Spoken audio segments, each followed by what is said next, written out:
जो माणूस गंभीर आजारामधून जातो त्याच्या घरामध्ये काय परिस्थिती असते, कुठल्या गोष्टींना त्याला तोंड द्यावं लागतं, सकाळी उठल्यापासून रात्री झोपेपर्यंत किती वेगवेगळ्या स्ट्रेसला त्या माणसाला आणि त्या माणसाच्या घरातल्यांना तोंड द्यावं लागतं, कुठल्या आर्थिक परिस्थितीमधून ते जात असतात, कुठल्या चॅलेंजेसमधून ते जात असतात, त्याचा त्यांच्या मनावर काय परिणाम होत असतो ही कल्पनासुद्धा तुम्ही करू शकणार नाही. इतकं दुःख त्या माणसांच्या आयुष्यामध्ये असतं. तर त्याच्यावरती विनाकारण जोक्स केले जातात.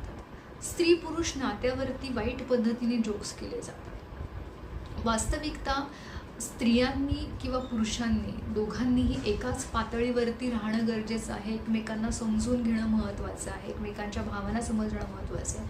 पण तिथेही अशा पद्धतीने वाईट पद्धतीने जोक्स केले जातात की त्याच्यातून खूप चुकीचे मेसेजेस बाहेर पडत आहेत.